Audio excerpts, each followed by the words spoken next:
پہلے آپ کے سامنے بندہ مومن کا احوال رکھنا چاہتا ہوں کہ جب گڑگڑاہٹ کے ساتھ آئیں گے بڑے بڑے مومن اور متقی لوگوں کے بھی کلیجے دہل جائیں گے. یہ فتنہ دجال کے فتنے کے قریب تر ہوگا، پاؤں لرز جائیں گے، ہیبت بیٹھ جائے گی خوفناک شکلوں کو دیکھ کر.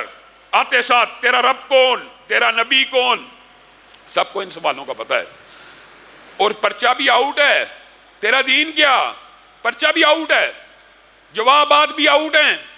تو سوال کس چیز کا؟ ہاں یہ پرچہ آؤٹ ہونے کے باوجود اس دن نتیجہ اس لیے نکلے گا کہ کس کے دل کے اندر کتنا ایمان ہے. کیا پتا، مجھے اور آپ کو بھی نہیں پتا کہ ہمارا رب کے اوپر یقین کیسا ہے، رسول اللہ کی نبوت کے اوپر اعتماد کیسا ہے، اس دین اسلام کے اوپر کتنے عمل پیرا ہیں.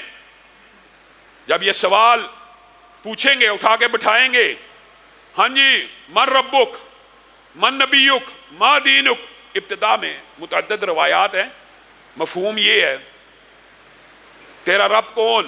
تو بندہ مومن جو ہوگا، رسول اللہ صلی اللہ علیہ وسلم نے جب یہ منکر نکیر کی باتیں بیان کی نا تو حضرت عمر بھی سن رہے تھے. اور حضرت عمر جیسی جلالی طبیعت کا بندہ، سارے صحابہ چیخو پکار آہو زاری میں مبتلا ہو گئے. تو حضرت عمر نے رسول اللہ صلی اللہ علیہ وسلم سے جسارت کرتے ہوئے پوچھ لیا، اللہ کے رسول اتنا خوفناک منظر ہے، کیا ہمیں عقل و شعور تو دیا جائے گا نا؟ کیا ہمیں بھی کوئی سینسز ایسی دی جائیں گی کہ ہم اپنا دفاع کر سکیں؟ تو رسول اللہ صلی اللہ علیہ وسلم حضرت عمر کی اس فقاہت پہ مسکرا اٹھے اور کہا عمر بالکل تمہیں جواب دینے کی اللہ تعالیٰ صلاحیت دے گا. تو حضرت عمر ایک دم جلال میں آ گئے. اور اس الفاظ کا ترجمہ 3 طرح کیا جا سکتا ہے جو عربی کے الفاظ ہیں. پھر میں فرشتے کو خاموش کرا دوں گا، پھر میں اس کے منہ کو ساکت کر دوں گا، پھر اس کو اپنا منہ بند کرنا پڑے گا. اگر ہمارے میں بھی ہوش و حواس ہوگا، اگر ہم بھی جواب دینے کی صلاحیت رکھتے ہوں گے تو ہم اس کی زبان کو بند کر دیں گے.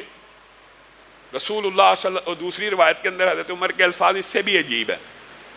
حضرت عمر نے کہا اللہ کے رسول اگر ہمیں عقل شعور اور جواب دینے کی اللہ تعالیٰ صلاحیت عطا کرے گا تو جس ٹائم میں تیاری کر رہا ہوں، جس ٹائم منکر نکیر مجھ سے پوچھیں گے مر ربک، تیرا رب کون، تو میں ان کو کہوں گا تم دونوں کا رب کون ہے؟ میرا رب تو اللہ ہے، تم دونوں کا رب کون ہے؟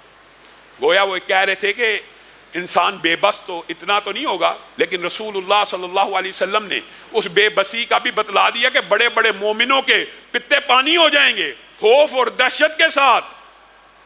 لیکن انشاءاللہ بندہ مومن اور نمازی کی، سبحان اللہ، قبر کے اندر نمازی کی شان کیا ہوگی. رسول اللہ صلی اللہ علیہ وسلم نے فرمایا یہ منکر نکیر کی جو دہشتیں اور وحشتیں ہیں باجماعت نمازی کے اوپر ان میں کوئی اثر نہیں ہوگا، کوئی اثر ہی نہیں ہوگا. نماز اثر کا ٹائم ہوگا، جو بھی بندہ قبر میں آنکھ کھولے گا نماز اثر کا وقت ہوگا. جو نمازی پکا ہوگا نا اس کے لیے قبر کی کوئی وحشت نہیں، کوئی دہشت نہیں. منکر نکیر آ رہے ہیں، وہ سورج کو دیکھ رہا ہے غروب ہو رہا ہے، وہ اپنی نماز کی تیاری میں مشغول ہو گیا. اللہ تعالیٰ کی یہ مختلف حکمتیں ہیں کہ عارضی طور پہ کوئی واقعہ بلا دیا، کوئی یاد رکھوایا. وہ نماز کی تیاری میں مبتلا ہو جائے گا.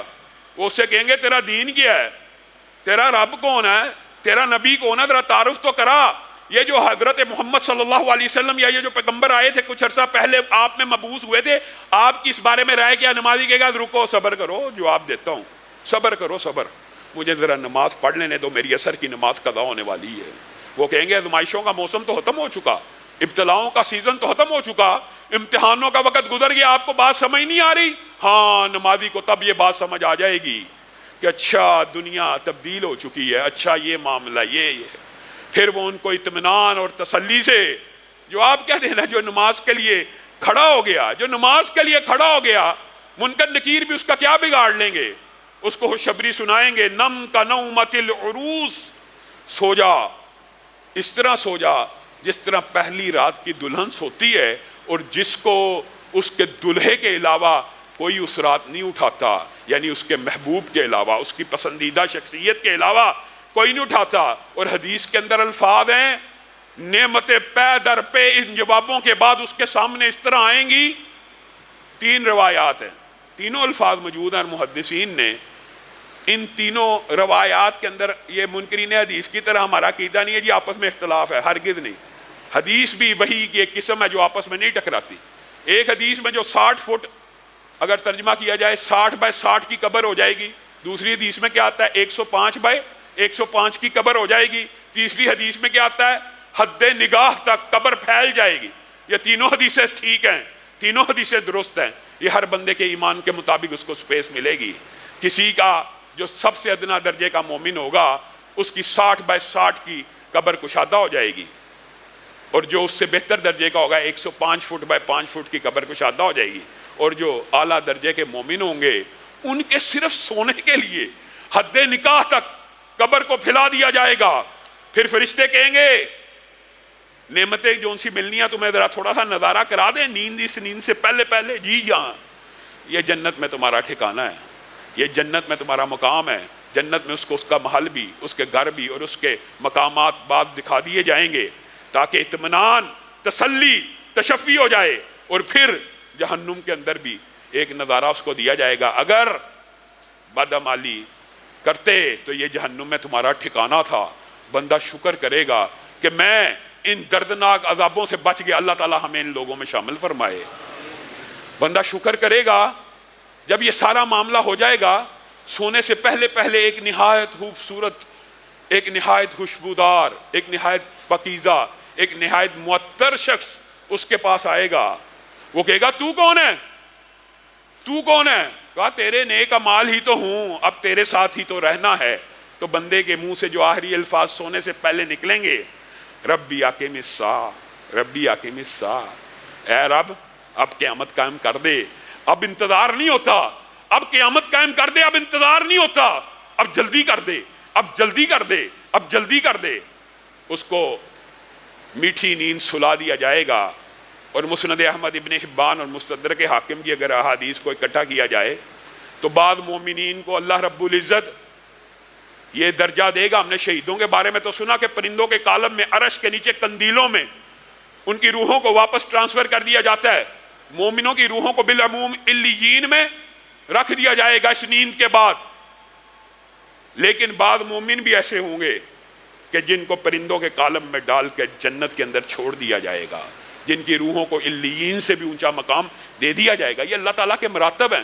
لیکن یہ جو قبر کے اندر نم کا نومت العروس کی نوید پائے گا, یہ کم از کم اس کی روح کا ٹھکانہ پھر قیامت کے دن تک علیین میں ہوگا. اطمینان سے یہ یہاں پہ سوتا رہے گا اور اس کو پتہ ہی نہیں لگے گا کہ کتنی دیر میں قیامت آ گئی. آخری الفاظ بھی یہی کہہ کے قبر میں سویا ہوگا کہ اللہ تعالیٰ جلد قیامت قائم کر دے. اور اگر قیامت سے 20,000 سال 10,000 سال پہلے بھی سویا ہوگا, قیامت کے دن کے آنے کا اس کو اتنا بھی احساس نہیں ہوگا کہ جیسے ایک لمحہ 1 سیکنڈ بھی گزرا ہے. ایسے ہی لگے گا کہ 1 سیکنڈ گزرا ہے.